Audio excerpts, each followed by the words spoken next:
बसंत का मौसम आ चुका था। मीनू चिड़िया बच्चों को पतंग बेच रही थी। अरे बच्चों, आपको कौन कौन सा चाहिए पतंग? जाके उड़ाओ पतंग। हवाओं का महीना आ गया है, जो के बोलते हैं बसंत का महीना, जिसमें पतंग उड़ाए जाते हैं। ऐसे ही मीनू चिड़िया बच्चों को एक एक बच्चों ले जाओ पतंग, जाके उड़ाओ। ऐसे ही बच्चे मम्मा से पैसे लेके आए थे, तो मीनू चिड़िया को देते हैं। वो एक एक पतंग लेके जाते हैं। जग्गू भी आ जाता है और जग्गू भी देख रहा था कि कैसे बच्चे उड़ा रहे हैं, क्योंकि जग्गू इधर उधर घूम रहा था। तो बच्चों के पास पतंग देख के वो भी हैरान हो जाता है। मैं भी जाता हूँ मम्मा से। ऐसे ही सारे पंछी पतंग उड़ा रहे थे। कालू, कौवा, कबूतर, तोता, मिठू, सारे पंछियों की आसमानों में पतंग उड़ रही थी। सारे पंछी ही पतंग उड़ा के खुश हो रहे थे, क्योंकि बसंत का जो महीना आ गया था। सारे पंछी पतंग उड़ा उड़ा के खुश हो रहे थे, और इसमें ढोल धमाका भी होता है, मिठाइयाँ शिठाइयाँ भी बांटते हैं। जग्गू कौवा उड़ते उड़ते जा रहा था और चला जाता है मम्मा के पास। मम्मा मम्मा, मुझे पैसे दे दो, मैंने पतंग लेनी है। गोरी कौवी चुप करके बैठी हुई थी और जग्गू कौवे को कहती है, बेटा आपको मैं देती हूँ पैसे, जाके लेके आओ।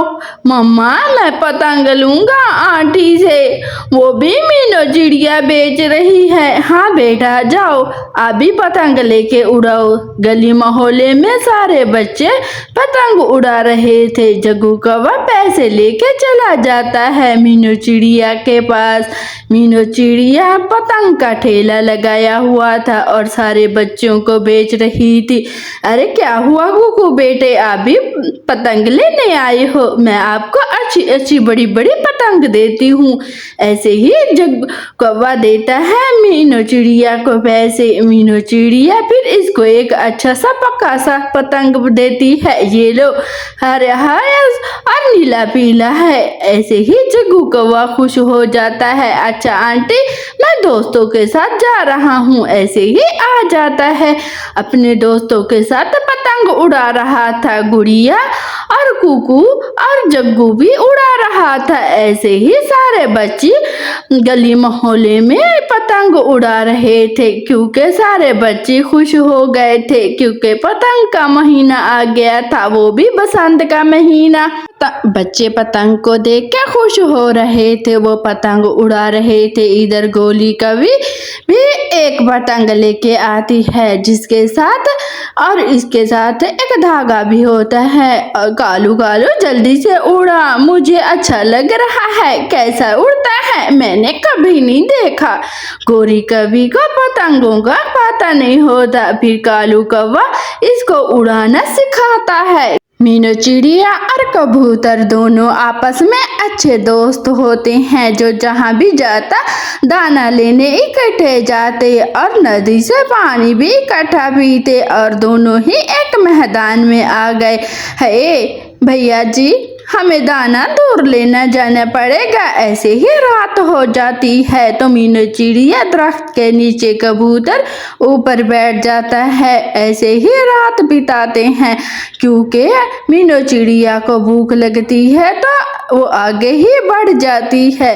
कबूतर भैया, मैं खा पी के आती हूँ। देखती है कि जग्गू कौवा बोतल में बंद था है, वो रो रहा था। मीनू चिड़िया इस बोतल को खोल के जग्गू कौवे को निकालने की कोशिश करती है, लेकिन बोतल कहाँ खुलने वाली थी, वो तो बहुत मजबूत थी। जग्गू कौवा रो रहा था।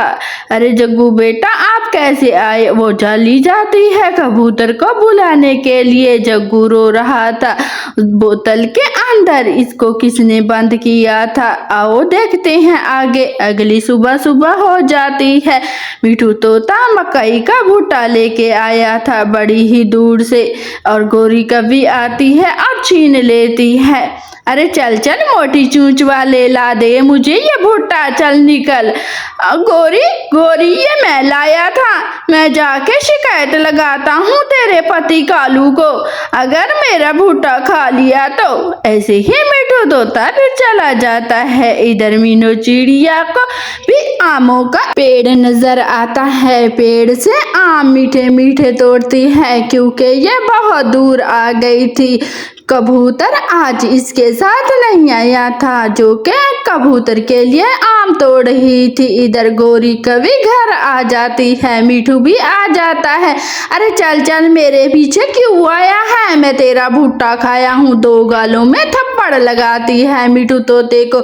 मिठू तोता रोता हुआ भी चला जाता है। एक तो मेरा भुट्टा छीना गोरी ने और दूसरा मारा भी, मेरा क्या कसूर था, मुझे तो बहुत मारा है।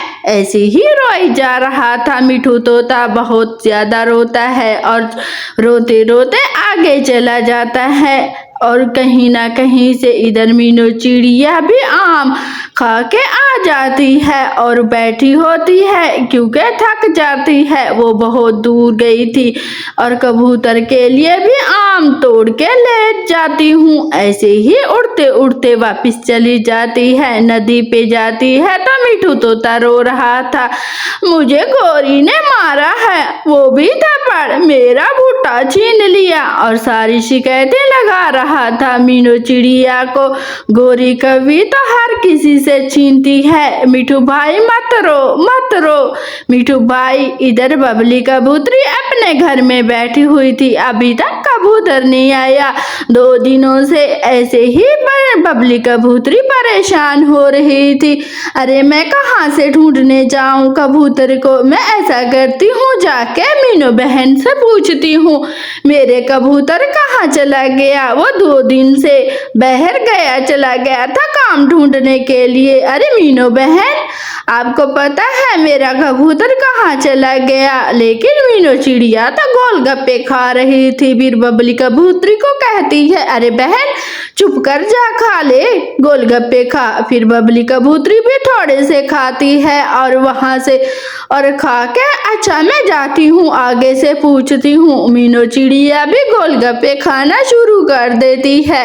ऐसे ही नदी पे बैठ के ठंडी ठंडी हवा पे मीनू चिड़िया उड़ते उड़ते अपने घर चली जाती है। इधर मिठू तोता मीनू चिड़िया को बुलाने आया था।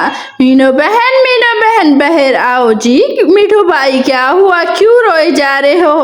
मैं जंगल छोड़ के जा रहा हूँ, जब भी अमरूद ढूंढूं तो गोरी कभी छीन लेती है। मैं जाऊं तो जाऊं कहाँ, घोंसले में से आम भी चुरा लेती है। अरे मिठू भाई आप तो बहुत अच्छी हो, अब बिल्कुल ना जाओ दूसरे जंगल, आप मेरे साथ रहो। मिठू तोता फिर नदी पे नहाता है, नहा धो के फिर दूसरे जंगल जा रहा था। गर्मी की वजह से वो नहाना शुरू कर देता है। मिठू तोता नहाता है और नदी से मजे मजे का पानी पी के घोंसले में सो जाता है क्योंकि यह दूसरे जंगल आ गया था। इधर गोरी कवि भी आमों के बाग को चट कर रही थी जो कि मिठू तोते की रखवाली कर रहा था। गोरी कवि और कालू कौवा चुप करके बैठा होता है। गोरी कवि सारे आम खा रही थी। मिठू तोते को पता नहीं था कि गोरी कवि फिर से आ गई। अरे अरे देखो देखो वो देखो, दोनों ही पति पत्नी खा रहे हैं। अब मैं शिकायत किसको लगाऊं, चल के भगाता हूँ। मेरा मालिक उल्लू सेठ मुझे बहुत डांटेगा जो कि उसके आमों का बाग है। ऐसे ही आता है, चल चल मोटी चोंच वाले तेजे बिठाया है उल्लू सेठ ने, यहाँ इधर से हर रोज खा के जाते हैं आम, चल चल भाग। ऐसे ही झगड़ा पड़ जाता है गोरी कवि और मिठू के बीच में। कालू कौवा तो चुप करके बैठा रहता है। रे कालू देखो, इस मोटी चूंच वाले ने मुझे मुझे आम भी नहीं खाने दिए और इतना बुरा भला भी मुझे कहा, मेरा सांस रुक गया।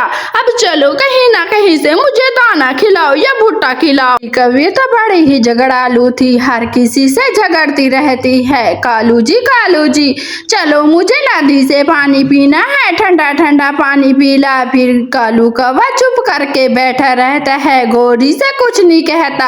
अगर वो कुछ कहता तो गोरी कभी फिर से झगड़ती। अच्छा मैं चलता हूँ।